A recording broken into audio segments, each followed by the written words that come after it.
let's get into it.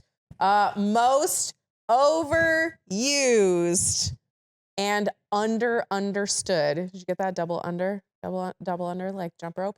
I did. Basically, the thing that people don't understand the most is the topic boundaries. I feel like as long as I've been in practice, like over a decade at this point, people just don't understand what boundaries are. And so I want to talk about that today in terms of just like, what the fuck are my boundaries? What does that even mean? If I figure it out, like, do I have it? You know, I never have to address it again. Those are my favorite. It's like boundaries are exhausting. Boundaries take work. They are hard. And for sure we use that as like a buzzword that we think we're using because we're being like woke or we're being educated or we understand mental health and what we need, but really it's just a way to control people. And so like myth number one is the boundaries don't control people, right? So the idea that I could tell you my preference and say it's a boundary in an effort to get you to do what I want you to do is bullshit. It's just bullshit. It doesn't work. It's just flat bullshit. So if I need something or I'm going to set a boundary, it's about me and what I'm going to do in response to what you're doing. Meaning you might be engaging in something that I feel uncomfortable with or that violates my boundaries in terms of like my values, or maybe you're talking shit about somebody that I like, or maybe I just don't want to listen to you talk shit, right? This is a great example is like I am at a group event, people are talking shit about somebody and it makes me feel uncomfortable. Instead of just being like, you need to stop talking about that person, that's my boundary, I might just say, if we keep having this dialogue, I'm going to remove myself, or I'm going to change the subject because this feels uncomfortable. And so it's about what you're going to do personally, as opposed to your expectations of what the other person is going to do. And sometimes we can say those things out loud, and sometimes we might just move secretly and quiet, right? It might just be that we remove ourselves from the situation that we feel uncomfortable about, but it doesn't need to be this, you broke my boundary, you violated my boundary. The amount of times in the last few months that I've had conversations with people personally, but also professionally, whether it's clients or colleagues or supervisees or people in business that I'm coaching or working with that are like, well, this person violated my boundary. And within like 2 questions, I'm like, well, what is your boundary? Typically, they don't have an answer for that. Next, it's like, okay, well, even if you do know the boundary, have you communicated it? And they typically have not. And so boundaries need to be clear, they need to be kind, and they need to be firm. And so positive discipline, it was something that I do a lot with, talks about kind and firm, and that for sure applies to boundaries. Kind means that I care about the person on the receiving end. I'm not going to be a bitch. I'm not going to be disrespectful. I'm not going to be rude, right? I'm going to care about you. I have empathy for you and what you're doing or what you're going with in your experience, but I also need to be firm. And so I hear all the time, like, boundaries aren't mean, this, that, or the other. I don't want to hurt somebody's feelings.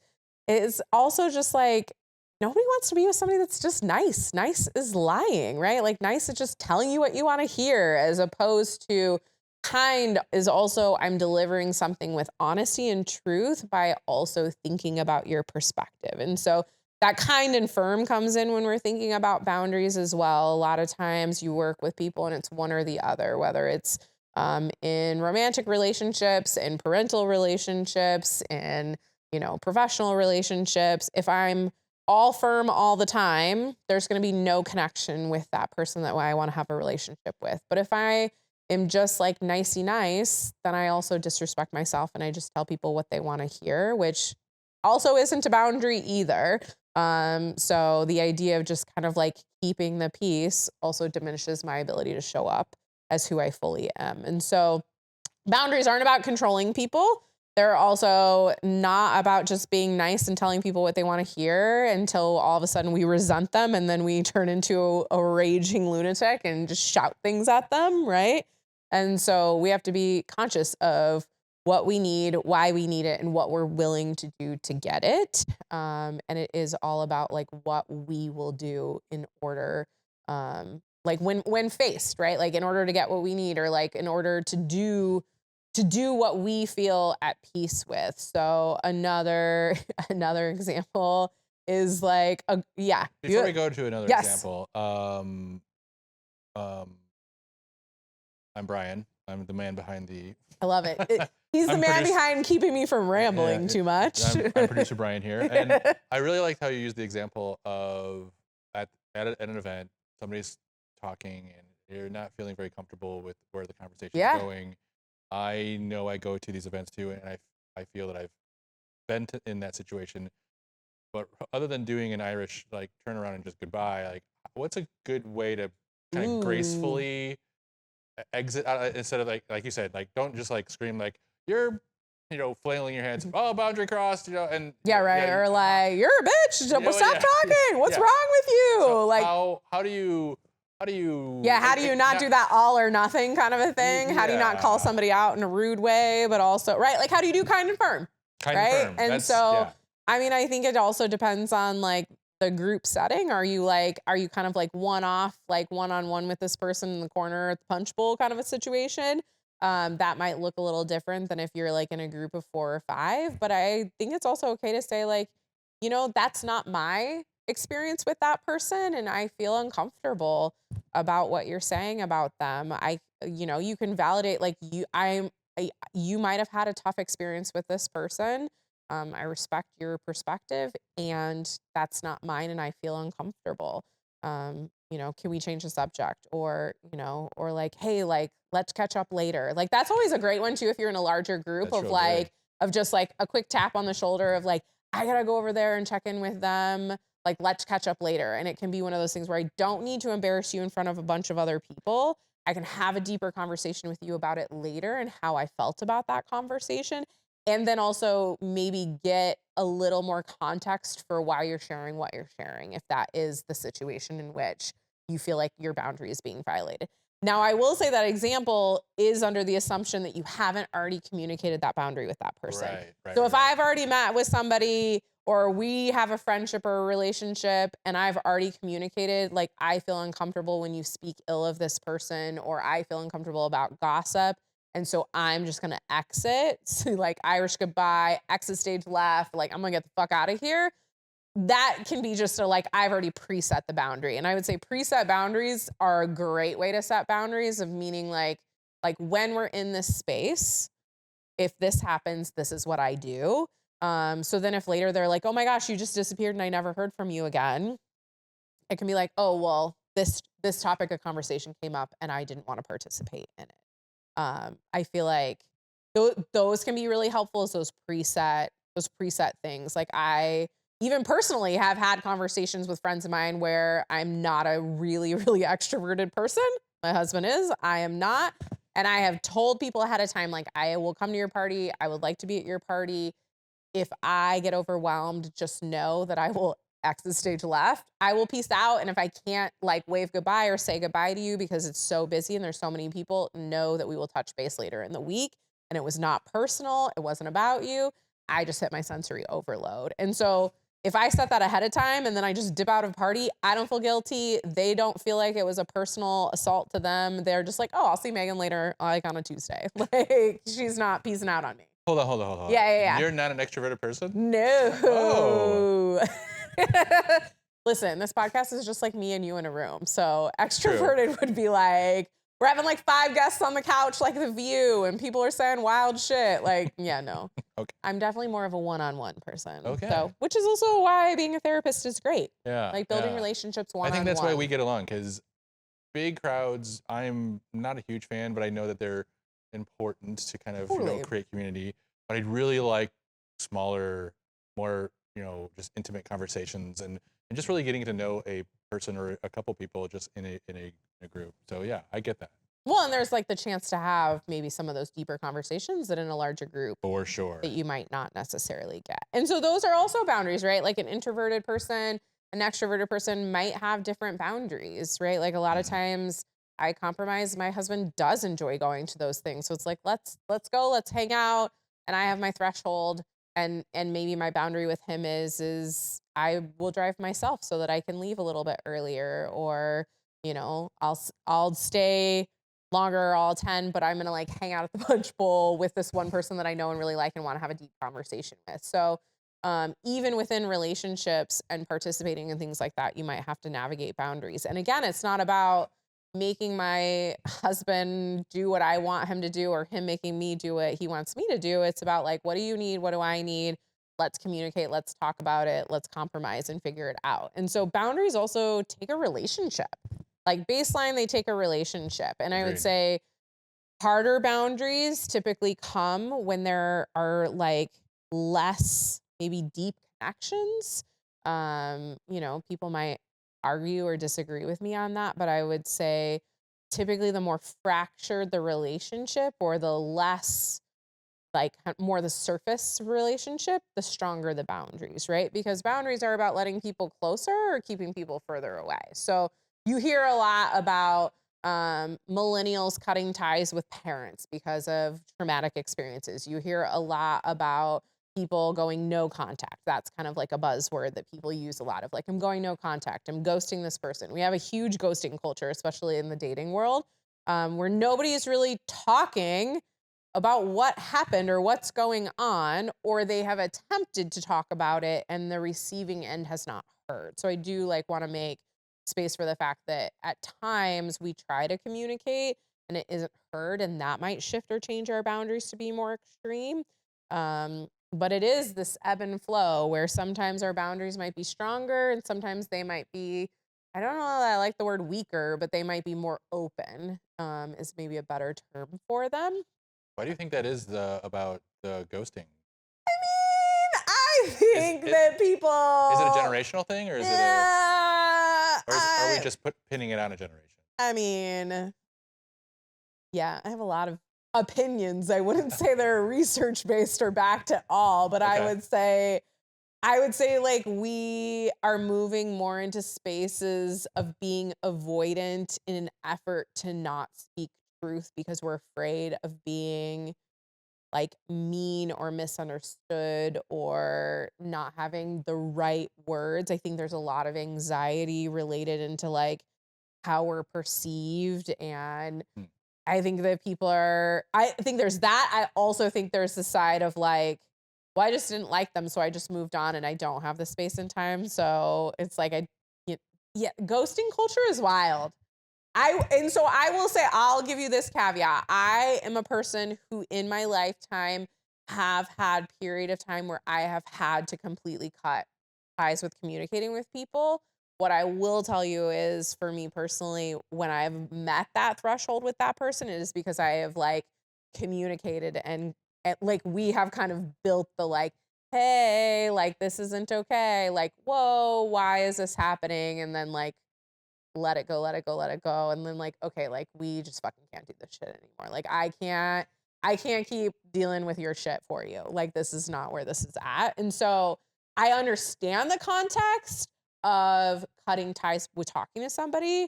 I do think the idea of just in your head having the conversation and being like, you don't fucking get it. I just can't talk to you. I'm going no contact is very different than like, let me attempt to communicate this with you. And when it is maybe like completely obliterated, then it's like that to me is different than ghosting. Okay. Like ghosting is like maybe we've hung out a few times and you've reached out and I just like full send, don't even follow up with you. I think we have a weird culture where we get ourselves way overly involved in shit. And sometimes in shit that has nothing to do with us, but we say yes to everything because we don't have boundaries there, right? So we participate in too much stuff. And then all of a sudden we're like getting blown up with all these text messages that maybe we look at during the day and then we don't reply or we just can't keep up with the rate at which the world is flowing and going. And so I think there's a lot of possibilities for ghosting, but in terms of the dating culture, I think people are just like fast food culture. Like if I didn't like that one, on to the next. And I don't think that we have a baseline of mutual respect to say, hey, you weren't what I was looking for, or I didn't have that connection I was looking for. I wish you well on your journey of looking for someone. Like I think some of that comes with the ghosting culture, especially as I've been working with emerging adults for the last decade, is a lot of times the clients I've been seeing is they're like, I just wish I had closure. And ghosting really leaves this weird sense of like no closure in a relationship that kind of maybe just opens up. Like we've talked, we've gone out, we've had coffee, and then nothing. Kind of feels like a really weird weaponized relational thing. Um, and I do think even in deeper relationships, a lot of times people will ghost or refuse to communicate. Gottman calls it stonewalling, where you just totally shut down and you don't respond at all in a relationship. And that really drives a lot of anxiety, a lot of attachment anxiety for people. And we can't control other people. So, like, if somebody's ghosting you, there's not much you can do other than figure out how you can rectify it for yourself. Of how do you sit with that unsettled feeling of not knowing, because we can't read people's minds. We have no idea sometimes what happens, but yeah, ghosting culture is kind of fucked. Yeah, and I think that maybe a possibility for another whole podcast about ghosting. Just because, I mean, I'm sure you've been ghosted, I've been ghosted. Can I say a really fucked up thing? I maybe have been ghosted, but I don't know that I care. Right. I feel like, again, right, I didn't kind of date in that online culture. Right. And I think also being an introverted person and also a really like strong personality in general, that typically my friend circle is very small. And so I don't, anyway, I potentially have been ghosted. I don't really know if I've been ghosted, or it has never like resonated in a way with me that has been like, ooh, I thought we were at a different level, or I thought we were connected in more of a way than what I'm getting. And that kind of leads into some other stuff we'll talk about in another podcast in terms of healthy relationships and setting expectations in relationships. And I think that pairs really well with boundaries of like, if everybody thinks they're my bestie, but also we're not spending time together, or there's no connection, it's kind of like, well, maybe you think I'm your bestie, but my expectation is not for you to be my bestie. Right. Like there's some of that in terms of even adult friendships, and I would say even young friendships too, right? So of just like, everybody doesn't have to be a bestie. Everybody doesn't have to be like your ride or die or everything. And I think that is very much in pop culture these days, about like, you better have this amazing friend group, this close-knit group of people. And actually research says that relationships are really mostly built one-on-one and not in these large groups. And so I think that is really interesting as well, is that maybe even you do have a group of friends or a social circle at work, or kind of people that you hang out with in general. But at the same time, even in those group settings, there's going to be people that are kind of like closer one-on-one within the larger group. And some of that is just like baseline boundaries that do happen based on shared interests or things you get along with. Not everybody's going to love everybody. No, and I think you're right about, and maybe this is the reason for elevated ghosting, is that expectation. Like, no one is setting it, or less people are setting it, and Totally. then, but they've set it in their head. Oh yeah. And so then they think, oh my gosh, this person is ghosting me, and it's like, well, I met 3 times, like that. It could be something like that. Right. And then if it's like kind of like, well, and what did you choose to do? Did you send 27 text messages and 3 voicemails? Or right, like is your shit hanging out? Like, did you let your crazy out a little bit? Like, I don't love that terminology, but like you're like, the audience is gonna get what I'm saying of right. Yes.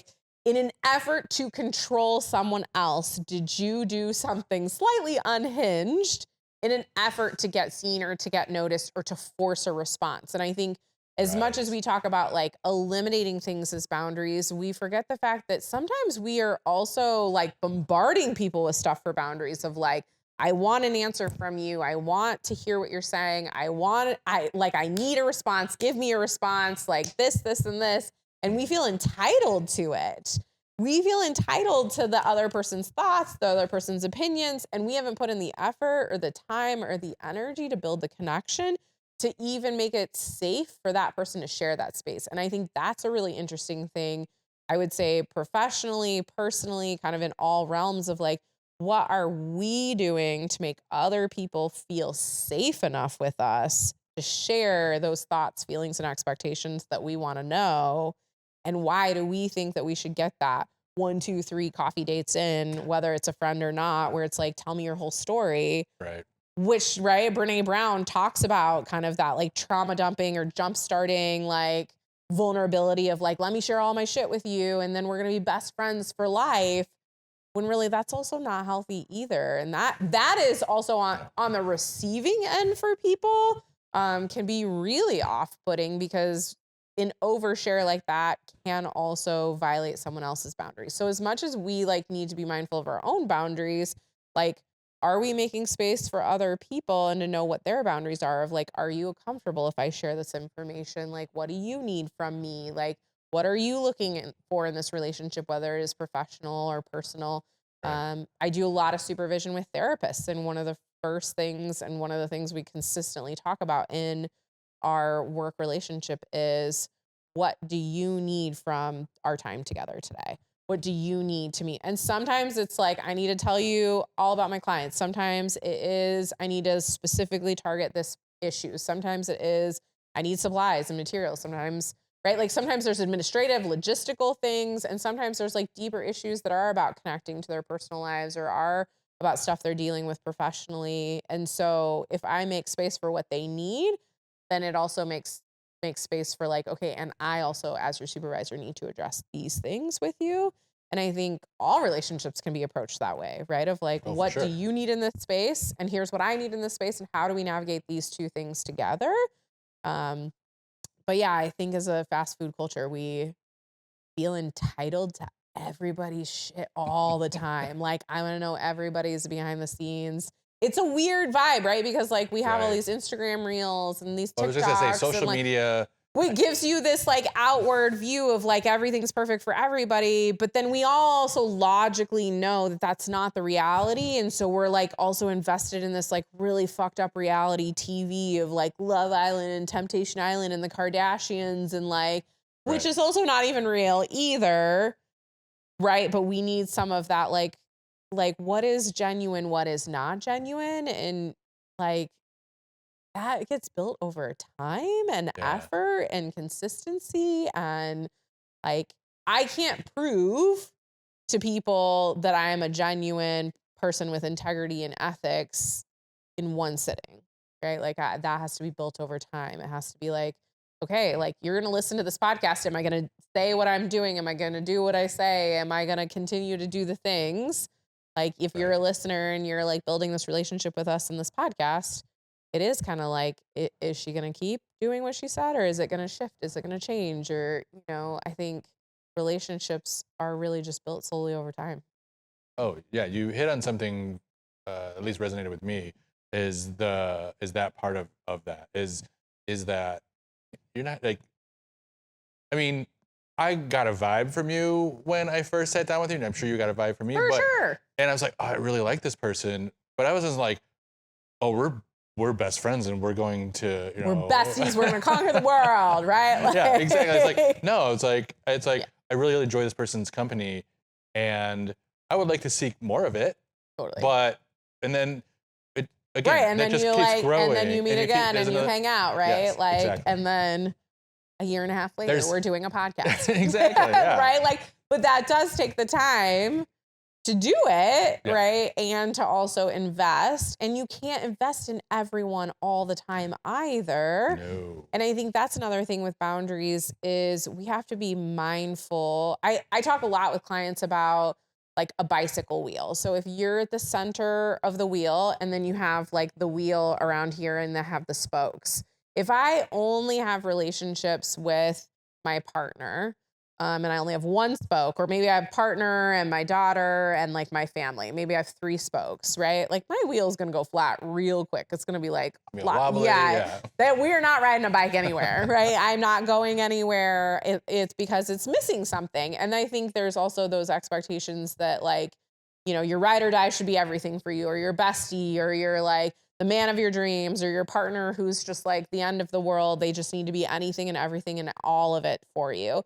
That's also wildly unrealistic expectation of people. And so I think kind of going back to the idea of expectations and boundaries is, do I have diversity in my relationships? Do I have people that fulfill me and me fulfill them creatively? Do I have people that are pouring into me Am I getting like coaching and leadership, or am I providing it, right? Like, is it being filled? Is it also filling others?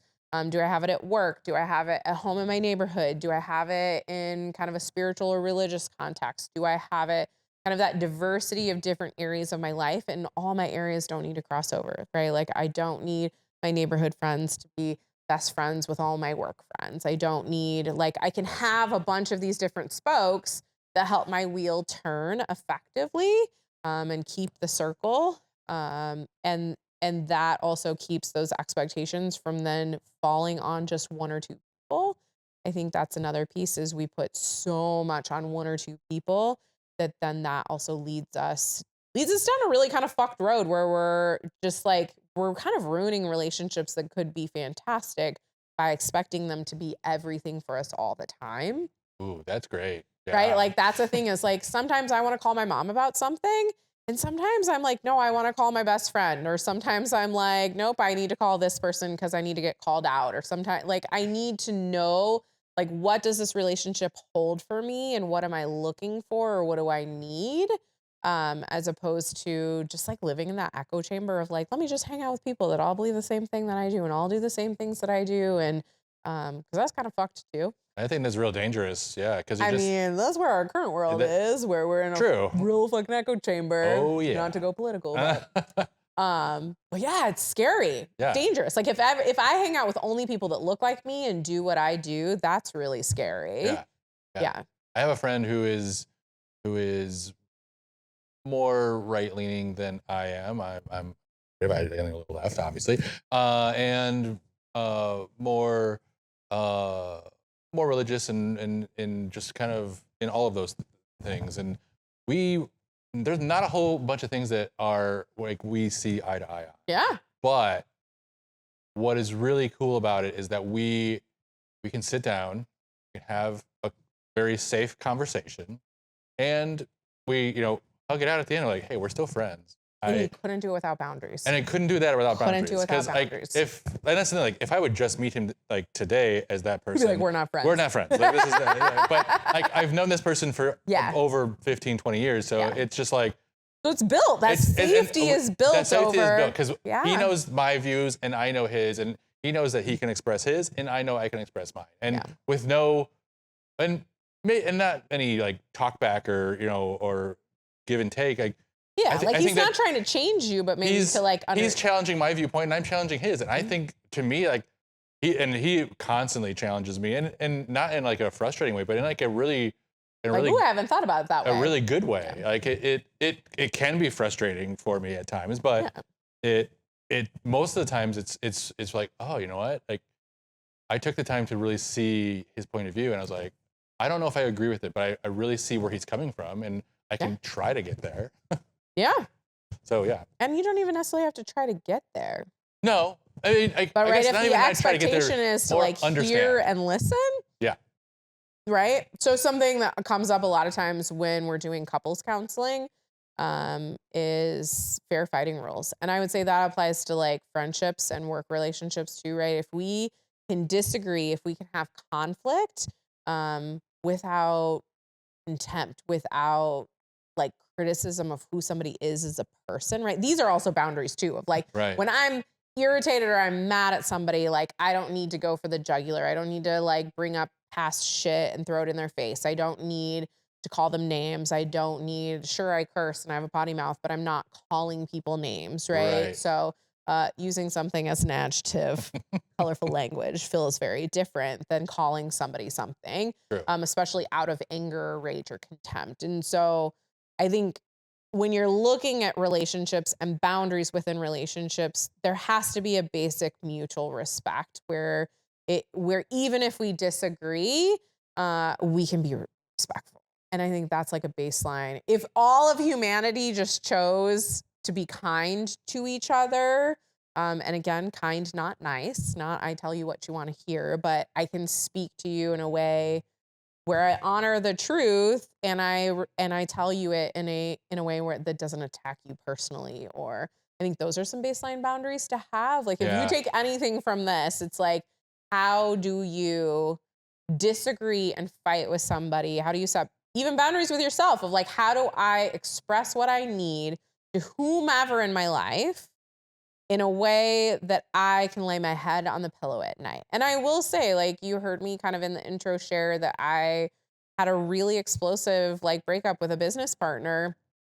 I enter motorcycle outside, but in leaving that partnership, the consistent thing I found myself every day during that fight saying is, did the decisions that I made today, did the actions that I chose to take today lead me to a place where I could put my head on the pillow and still feel like me, still feel like I met my core values, that I like chose the things that gave me peace at the end of the day, not just made other people happier, made everyone else safe, but like, how did I interact in a way with my boundaries, with my words, with my choices? And even during that time, I had some of my own, like what others might consider ghosting, but they were really staunch boundaries of not replying to things, um, not engaging in really like hateful conversation, not sharing some of the really traumatic, horrible things that were happening to me with other people that were like involved, like not making things messy. Like we call it messy, right? Like I didn't need to be messy. I needed to like be able to sleep at night. And I Right. think if we can engage with each other in ways where if we feel like we can't sleep at night, if we feel like we didn't interact in a place of values, can we repair that? Can we go back and say, that isn't how I want to be perceived, right? Because we're not perfect. We're not always going to be able to do that. But can we go back and say, that wasn't my intention? That didn't sit right with me. This is what I wish I would have said, or how I would have handled it, or, I'd like to hear what you have to say about that. And those are also boundaries. Like those are also about like repair is also about boundaries as well. Of like, what am I going to do when faced with something that I don't agree with? Like pure and simple. If that was my definition of boundaries, it would be, what will I do with my actions, with my words, like in general, when faced with something that doesn't resonate with me? At the end of the day, if you take anything from this episode, is mutual respect, be kind and firm, think about what you're going to do when faced with something uncomfortable, not how you can control others. Those are kind of my three takeaways. If you made it to the end of this podcast, thanks for listening. As always, if this episode brought up anything that you'd like to delve into deeper on a one-on-one basis, or any kind of mental health crisis that you might be going through, please see the show notes for resources and references as well. Thanks.